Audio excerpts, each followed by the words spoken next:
आज हम बात करेंगे अंगूठे के ऊपर। अंगूठा,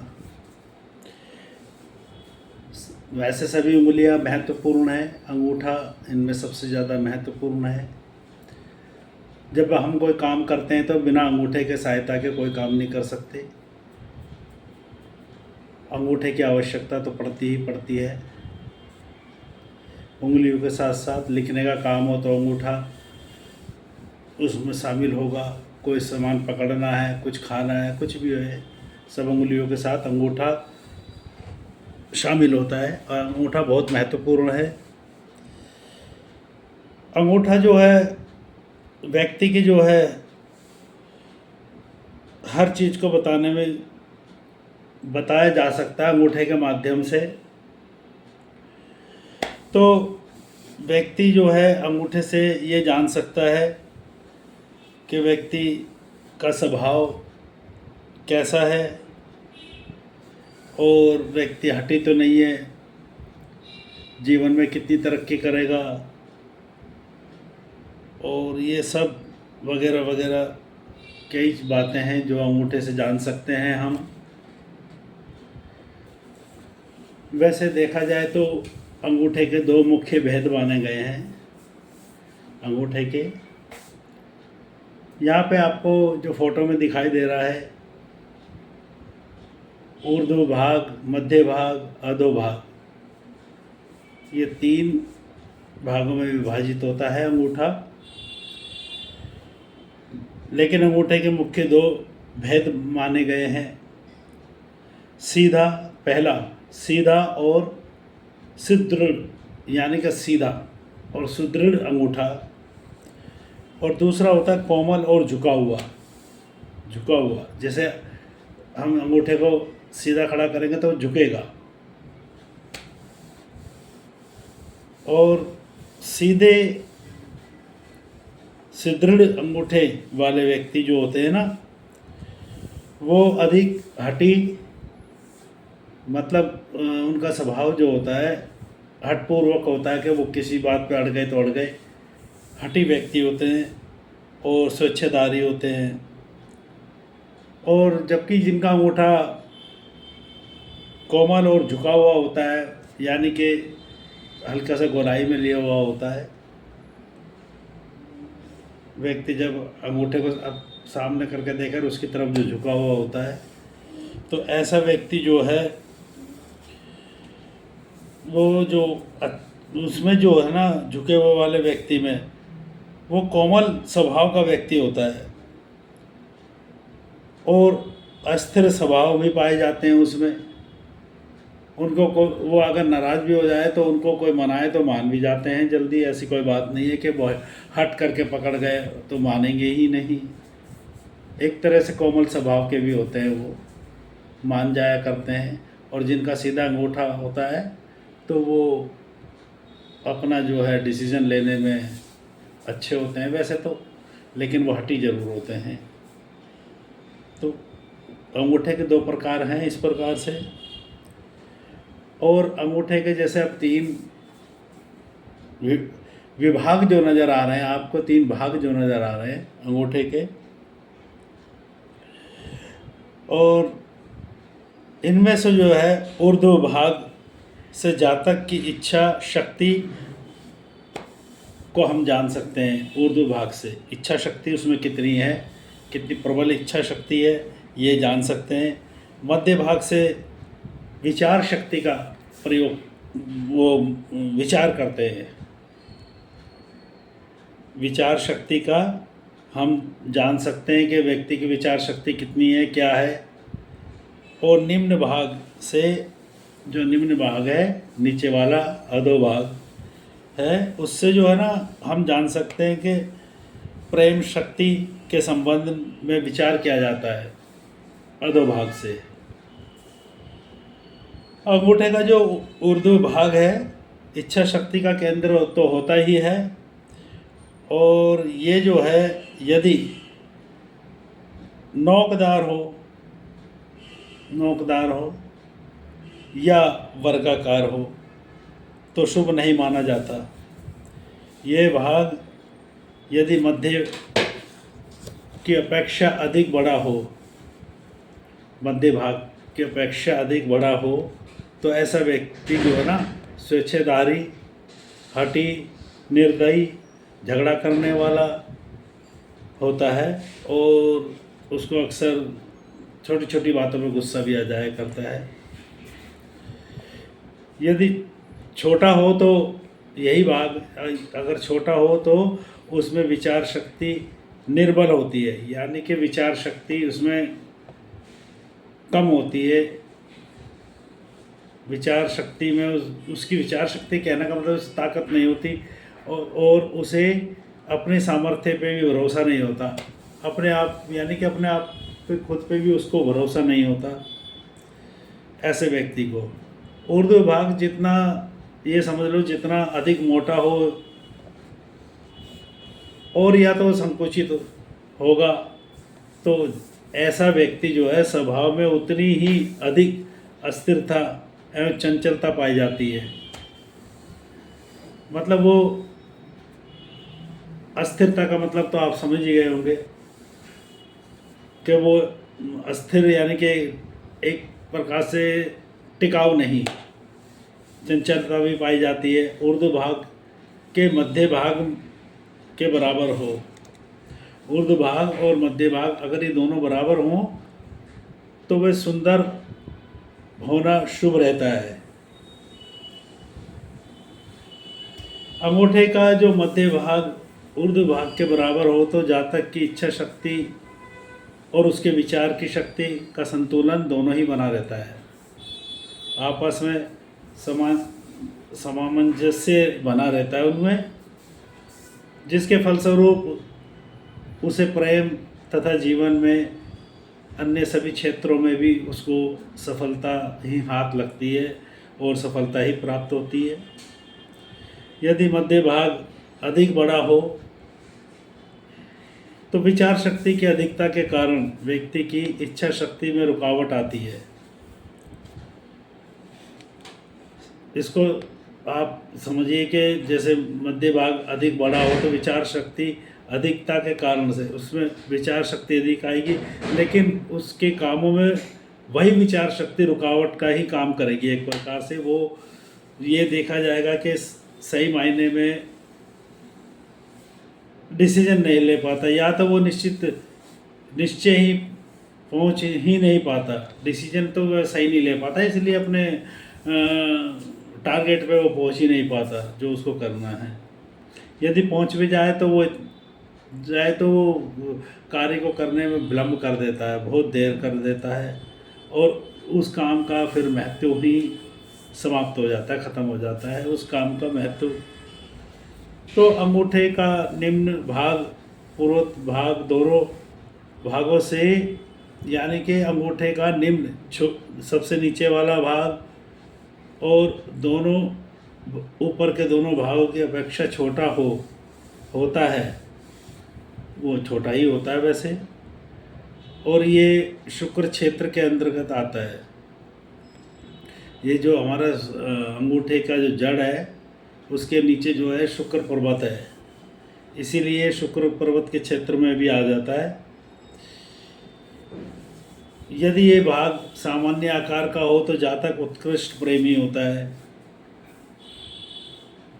और किसी प्रकार से जड़ता या स्वार्थ इसमें नहीं होता। वैसे ऐसे व्यक्ति में स्वार्थ नहीं होता और यदि ये बहुत बड़ा हो तो जातक बड़े लोगों के कहने में प्रेम संबंधों के विचारों में परिवर्तन कर लेता है। इस बात को समझने की ज़रूरत है। परंतु अगर कोई व्यक्ति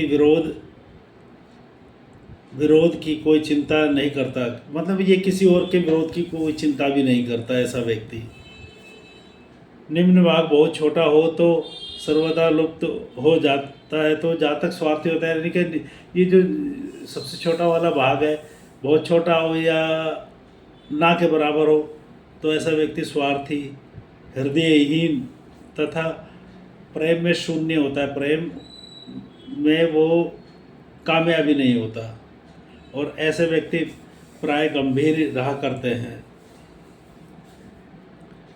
अब देखो, अलग अलग विद्वानों के अलग अलग मत हैं इसमें, हस्तरेखा में।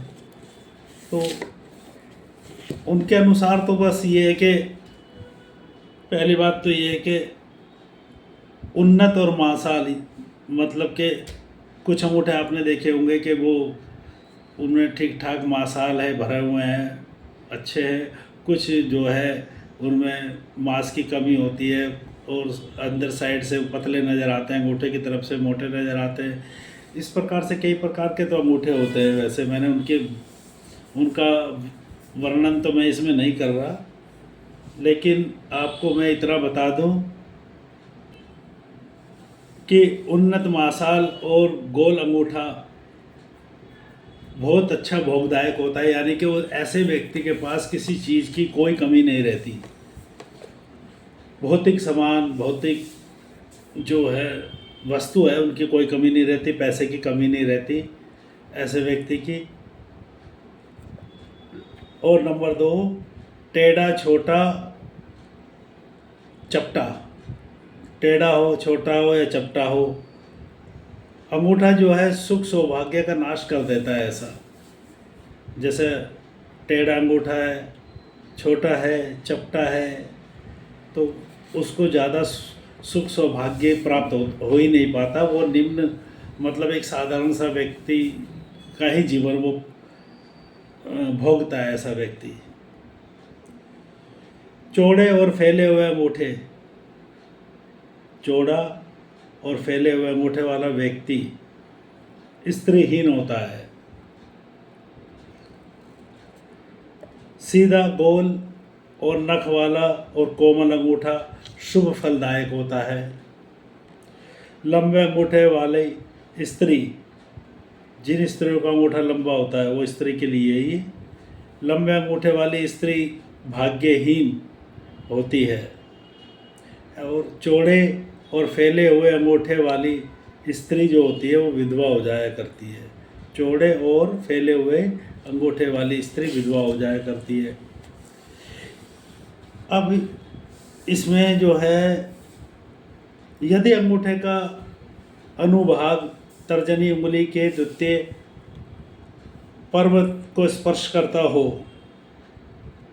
द्वितीय पर्व को स्पर्श करता हो अनामिका उंगली के, यानी कि इसका मतलब ये होता है कि अंगूठा बहुत लंबा हो, यानी कि पहले पोर को छोड़ करके दूसरे पोर को स्पर्श करे अंगूठा। ये बहुत कम देखने को मिलता है वैसे ऐसे अंगूठा। तो जातक जो है शिल्पज्ञ, लेखक, शस्त्र विद्या में कुशल होता है ऐसा व्यक्ति, और शक्तिशाली भी होता है। यदि अंगूठा ऊपर से चौड़ा हो और नीचे का भाग पतला हो तो ऐसा व्यक्ति दुखी रहता है। ऊपरी भाग पतला हो और नीचे का भाग चौड़ा हो तो ऐसे जातक कलेश करने वाला होता है। जिन व्यक्तियों का अंगूठे का जो भाग है, ऊपरी भाग, वो निम्न भाग, ऊपरी भाग तो मतलब पतला हो और जो नीचे का भाग है वो चौड़ा हो तो ऐसे व्यक्ति कलेश करने वाला होता है। ऊपरी भाग पतला हो और नीचे का भाग मोटा हो तो ऐसा जातक अधिक यात्राएं करता है अपने जीवन में। अब जिस स्त्री के पाँव का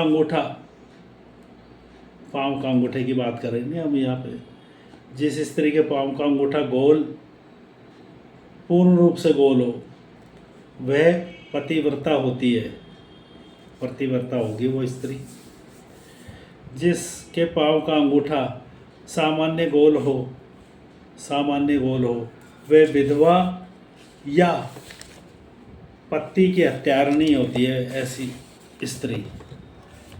जिसके पाँव के अंगूठे का रंग लाल हो, वह पति द्वारा अनादृत रहती है। यानी कि पति उसका जो है उसका सम्मान नहीं करेगा, उसके जब पति से नहीं बनेगी, उसका अनादर ही करता है उसका पति। अंगूठे का पर्व के अंत में पर्व रेखाएं फलदायी होती है। अब अंगूठे के बारे में मैंने जैसे बताया कि भाई अलग अलग विचार है सबके, बहुतों के। तो जैसे अंगूठे का प्रथम पर्व अंगूठे का, और द्वितीय पर्व यानी कि अंगूठे का जो प्रथम पर्व है, और मध्य यानी कि दूसरा पर्व। पहला पर्व जो है दूसरे पर्व की अपेक्षा बड़ा हो तो ऐसा जातक जो है ना, प्रबल इच्छा शक्ति संपन्न, स्वतंत्र विचार करने वाला विचारक, दूसरों के मन की बात जान लेने वाला, आस्तिक यानी कि भगवान में विश्वास करने वाला, पूजा पाठ करने वाला, दार्शनिक, सद्गुणी, दृढ़ निश्चयी, परिश्रमी, संकटों का सामना करने का साहस रखने वाला होता है। और यदि उसका कोई विरोध करे तो विरोधियों को चुप भी करा देता है ऐसा व्यक्ति। ऊर्ध्व भाग अत्यधिक बड़ा हो, ऊर्ध्व भाग जो बड़ा वाला, जो ऊपर का हिस्सा है ना, नाखून वाला हिस्सा वाला अंगूठा का जो फोटो में दिख रहा है आपको, ऊर्ध्व भाग। तो ऐसे व्यक्ति जो होते हैं ना, वो जिद्दी, हठी, स्वेच्छाधारी, दम्मी, क्रोधी, झगड़ालू, ये सब होते हैं। और ऐसे व्यक्ति जो है ना, जब बूढ़े हो जाते हैं तो वृद्ध अवस्था में वो धर्मात्मा हो जाते हैं, ये सब चीज़ें छोड़ देते हैं। अच्छा, दोनों पर्वों का जो लंबाई है ना, दोनों पर्वों की, अगर ये दोनों पर्वों की लंबाई जो है समान हो तो रजोगुणी, सफल जीवन बिताने वाला। अब सतोगुणी, रजोगुणी, तमोगुणी, 3 गुण तो होते ही है हर व्यक्ति में। अब किस में कौन सा गुण ज़्यादा है, सतोगुण ज़्यादा है, तमोगुण ज़्यादा है, या रजोगुण ज़्यादा है? तो जो गुण ज़्यादा होता है तो व्यक्ति का स्वभाव भी वैसा ही होता है। तो यहाँ पर जो है दोनों पर्व की समान लंबाई के हो तो रजोगुणी सफल जीवन बिताने वाला, मिलनसार, शांत स्वभाव वाला, झगड़े झंझटों से बचने वाला होता है कि कौन झगड़े में पड़े, कौन झंझट में पड़े, छोड़ो। अच्छा, दूसरा पर्व बड़ा हो तो दुर्बल हृदय, दूसरा पर्व ये हो गया आपका मध्य भाग। दूसरा पर्व बड़ा हो तो दुर्बल हृदय वाला, कठिनाई अथवा या संकटों से घबरा जाने वाला, शंकालु, शक करने वाला, अंधविश्वासी, और व्यक्ति दूसरे के पराधीन होता है ऐसा व्यक्ति, क्रोधी होता है। ऐसे व्यक्ति के स्वार्थी मित्र अधिक होते हैं, यानी कि उसके जो मित्र होंगे वो स्वार्थी अधिक होंगे ऐसे व्यक्ति के। द्वितीय पर्व अधिक बड़ा हो तो तार्किक, झगड़ालू प्रवृत्ति का होता है। सभ्य समाज में उसका कोई आदर नहीं करता, उसको कोई सम्मान का स्थान प्राप्ति नहीं होता ऐसे व्यक्ति को। यदि द्वितीय पर्व अधिक बड़ा होने के साथ साथ प्रथम पर्व अपेक्षा पतला हो तो जातक अत्यधिक वाचाल, झक्की, कच्चे इरादे वाला, जल्दबाजी, ठीक है, और दूसरों की दृष्टि में उसका कोई सम्मान नहीं होगा, मतलब वो उसको निरादर की दृष्टि से ही देखेंगे। और जीवन के विभिन्न क्षेत्रों में असफल तथा पराई सीख में आकर के अपनी हानि कर बैठता है, यानी कि दूसरे के कहने में चलता है, जिसके कारण से उसको खुद ही हानि का सामना करना पड़ता है।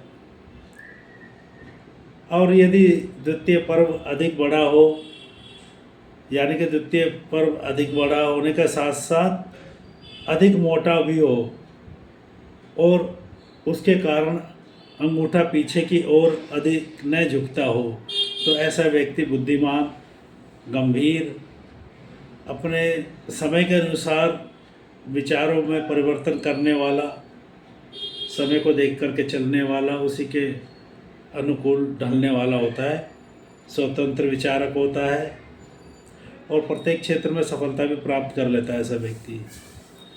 और ऐसे व्यक्ति ऊपर दूसरों के कहने, मतलब जो कोई दूसरा व्यक्ति उससे कुछ कहेगा तो उसका उसके ऊपर कोई असर नहीं पड़ता, वो दृढ़ निश्चयी होता है।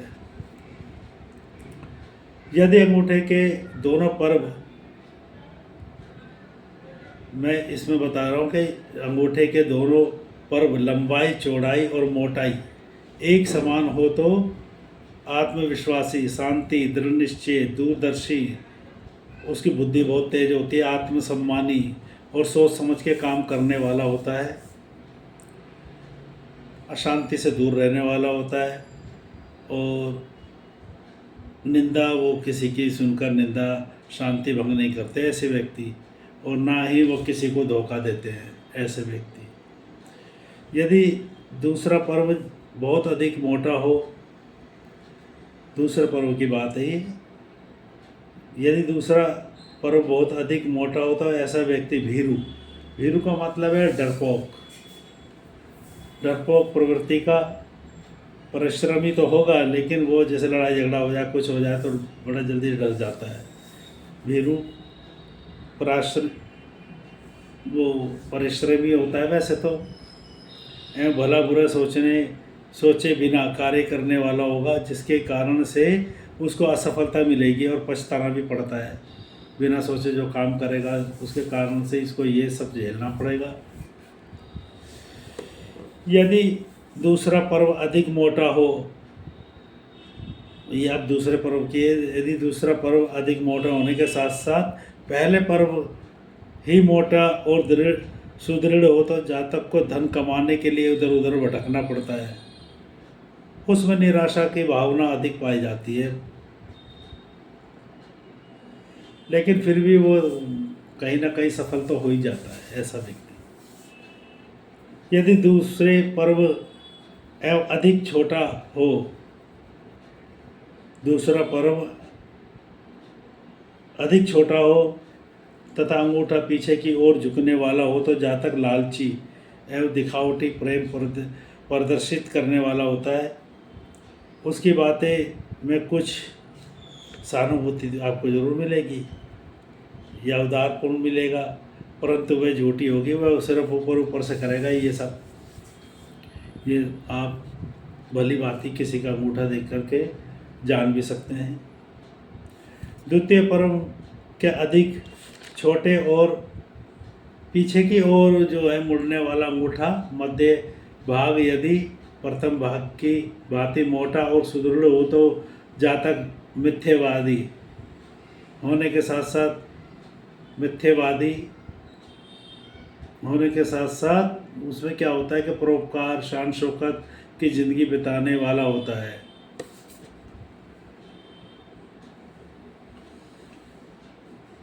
अब देखिए अंगूठा का जो है तृतीय पर्व जो शुक्र क्षेत्र के पास आता है, सबसे नीचे वाला जो होता है, उसके बारे में बात करेंगे। सामान्य रूप से ऊंचा, समतल, सुंदर, सुदृढ़ हो तो जातक निश्चल प्रेम करने वाला, प्रेम संबंधों का दृढ़ता से पूर्वक पालन करने वाला, सहानुभूतिपूर्ण, शांत प्रवृत्ति, सतोगुणी, दुख के समान, दुख में भी वो है ना, मतलब अपना धैर्य रखने वाला होता है और एक सफल और सुखी जीवन बिताने वाला होता है। तृतीय पर्व अत्यधिक लंबा, चौड़ा और उन्नत और जातक प्रबल विषय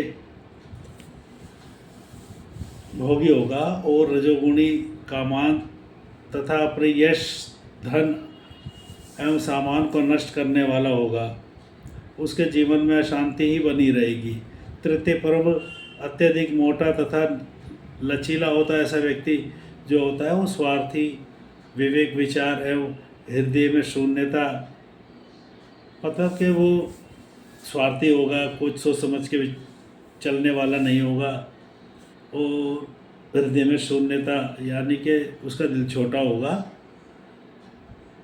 यानी कि उसके अंदर दिल छोटा नहीं होगा, मतलब वो जैसे कहावत में आता है कि इसका दिल छोटा है। असत्यवादी होगा, झूठ बोलने वाला होगा, कलेश करने वाला होगा, आलसी होगा, दुर्गुणी होगा, दुखी होगा, उसे जीवन में किसी भी क्षेत्र में सफलता नहीं मिलती। आज मैंने अंगूठे के बारे में इतना बताया है, और इसके बाद जो है अंगूठे का हम दूसरा भाग भी शुरू करेंगे। तब तक के लिए इतना ही बहुत है।